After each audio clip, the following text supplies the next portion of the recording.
안녕하세요. 이번 시간에는 국제 음성 기호 IPA 전사에 대해서 같이 한번 알아보겠습니다. 내용이 굉장히 많은데요. 이 표 내용을 암기하고 계시다면 옆에 설명은 보지 않으셔도 됩니다. 다만 이제 표 내용이 워낙에 다양하고 변수도 많다 보니까 이것을 이해하기 위해서 내용을 조금 덧붙이게 되었습니다. 그래서 하나씩 천천히 살펴볼 텐데요. 일단 우리 알아보기 쉽게 자음 소리부터 한번 매칭을 해보겠습니다. 양수음이면서 파열음인 거 브프프 소리일 거고요. 미음, 시오, 리을, 디은, 지읒, 기역, 이응, 히읗 이렇게 소리가 나겠습니다. 우리 쉬운 거부터 한번 볼 텐데요. 무 소리, 느 소리, 응 소리 표기하는 거 보실 수 있고요. 히읗은 오히려 너무 복잡하기 때문에 보지 않겠습니다. 이런 거 변별하는 문제 있으면 차라리 틀리셔도 되는데 솔직히 아직까지 나온 적 없습니다. 히읗 소리를 이렇게까지 다양하게 암기하시는 것은 너무 힘들 것 같고요. 리을 소리 한번 보겠습니다. 리을 소리는 어떤 음운 환경에 오느냐에 따라 표기가 두 가지 방법으로 나뉠 수 있는데요. 앞서 언급했다시피 리을 소리는 탄설음과 설측음으로 나눌 수 있기 때문입니다. 그래서 이런 거는 리을에 관련된 슬라이드 따로 준비했기 때문에 뒤에 가서 또 살펴보도록 하겠습니다. 다음 우리 지읒도, 즈 소리도 잠깐 살펴볼 건데요. 보시게 되면 두 가지가 지금 섞여 있습니다. 지금 두 개로 이루어져 있는데 이게 파열음에서 하나 가지고 오고 마찰음에서 하나 가지고 온 겁니다. 보시면 파열음의 기호, 마찰음의 기호 하나씩 붙여서 소리 만들어진 거 확인하실 수 있는데요. 그 까닭은 파찰음이 파열음과 마찰음의 특성을 둘 다 갖고 있기 때문이죠. 그래서 그런 원리에 의해서 이렇게 복잡한 기호를 쓰는구나 이렇게 이해해 보셔도 되겠습니다. 이제 우리 마찰음, 파열음 요 정도만 남았는데요. 요거 하나하나 한번 어떤 원리로 이렇게 막 많은 내용들이 적혀 있는 건지 살펴보겠습니다. 일단 브프프 예시를 들어서 우리 예사소리, 된소리, 거센소리 표기 방법부터 구분을 해보려고 하는데요. 예사소리, 즉 평음일 때는 아무것도 붙지 않습니다. 그런데 이제 된소리, 경음됐을 때는요. 뒤에 별표, 눈송이 붙게 되고요. 사실 이것은 약식 기호라는 얘기도 있긴 합니다. 원래는 기호 아래에 점 2개 붙여서 된소리 표기한다고 하는데요. 이거는 참고용으로만 듣고 흘리시면 되겠습니다. 다음 격음, 거센 소리입니다. 여기는 이제 기직성이 추가가 됐다는 것을 알리기 위해서 H자를 더해주게 됩니다. 이 같은 원리로 이제 디귿, 기역 소리에도 모두 이런 것들 붙게 되고요. 지읒 소리, 파찰음 소리에도 마찬가지로 적용이 되겠습니다. 다만 이제 이것은 어조초성일 때 한정이고요. 어중초성으로 오면은 또 표기가 달라지게 되는데요. 왜 이런 현상이 일어나나 봤더니 유성음화가 일어나기 때문입니다. 즉 모든 어중초성에서 이렇게 바뀐다는 것은 아니지만 이제 울림소리 바로 뒤에 올 경우 예를 들어서 앞에 모음이 있었고 뒤에 바로 기역, 디귿, 비읍, 지읒이 오는 경우에 이것이 이제 유성음화가 된다는 것이겠죠. 그래서 유성음화가 되다 보니까 이것을 표기하기 위해서 표기가 이렇게 바뀌는 거 확인하실 수 있습니다.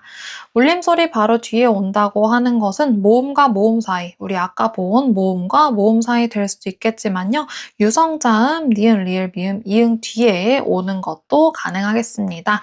아구, 앙구 모두 같은 예시 될 수 있고요. 이럴 때만 이제 어중초성의 표기를 이렇게 바꾼다는 것입니다. 유성음화가 뭔가 했더니 성대가 울리는 것이죠.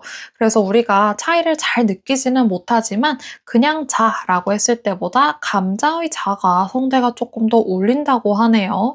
그래서 이런 미묘한 유성음화를 반영하기 위해서 표기가 이렇게 바뀌는 것이구나 이렇게 참고하시면 되겠습니다. 참고로 나뭇가지 예시 한번 보겠습니다.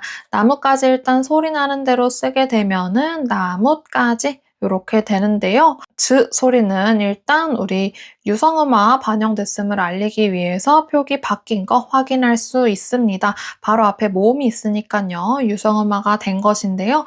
반면 그 소리 같은 경우에는 원래 K에서 G로 바뀌어야 한다고 했는데 표기가 바뀌지 않은 채 그대로 K 유지하고 있는 거 확인할 수 있습니다. 그 까닭은요, 두 가지가 있는데요. 일단 유성음화가 될 수 있는 여건이 아니죠. 바로 앞에 종성이 있습니다. 모음과 모음 사이에 지금 울림소리 뒤쪽에 오는 소리가 아니다 보니까 유성음화가 될 조건이 아니라는 것이 1번 있고요. 또 이 쌍기역 같은 경우에는 경음에 해당하는데 경음은 강한 소리라서 유성음화 되지 않는다는 특징 또한 존재하게 됩니다. 그래서 우리 나뭇가지에서 끝 소리 같은 경우는 K로 그대로 표기된 거 확인하실 수 있고 즈 소리만 유성음화 반영되어 어중초성 표기가 변화한 거 확인하실 수 있습니다. 굉장히 어려운데요. 사실 유성음화 될 조건이냐 아니냐를 따지면서까지 우리 시험 문제가 나오지는 않습니다. 이해가 되지 않는다고 하시면 그냥 간단하게 표만 암기하고 넘어가셔도 좋을 것 같습니다. 추가적으로 아까 나뭇가지에서 뭇 소리를 표시할 때 우리 꺽쇠, 기역자 꺽쇠 여기 표시된 거 확인하실 수 있는데요. 이것은 종성 소리임을 나타내는 표시입니다. 종성마다 모두 꺽쇠 표시 적혀 있는 거 확인하실 수 있습니다. 마지막으로 조금 까다로운 마찰음 남아 있습니다. 마찰음은요, 소리 표기가 또 두 가지로 갈리게 되는데요. 요런 표기로 쓰는 경우가 있고요. 이런 표기로 쓰는 경우가 있습니다. 대부분의 경우에는 우리 알고 있는 S자로 표기하시면 됩니다. 하지만 우리 반모음, 모음, 이, 위 요런 소리들 앞에 오는 경우에는 표기가 바뀌게 되는데요. 이 까닭은 우리 뒤쪽에 시옷 관련된 슬라이드에서 따로 한번 살펴보겠습니다. 그래도 공통적으로 일단 이 소리가 좀 들어가 있는 모음 계열에서 전사 방법이 달라진다는 거 확인하실 수 있을 겁니다. 뒷부분도 우리 다른 슬라이드에서 같이 한번 다뤄보겠습니다. 여기까지 내용이 정리되셨다고 하면 이제 뚝배기가 왜 이렇게 전사되고 콜라가 왜 이렇게 전사되고 바둑이가 왜 이렇게 전사되고 달이 왜 이렇게 전사되는지 같이 한번 하나하나 대조해 보시고 옮겨 보시면서 직접 연습해 보시면 좋을 텐데요. 여기서 이제 콜라 같은 경우는 우리 리얼 슬라이드에서 따로 다룰 것이기 때문에 지금 이해가 되지 않으셔도 괜찮습니다. 그 외의 것들만 하나하나 직접 적용해 보시길 바랍니다.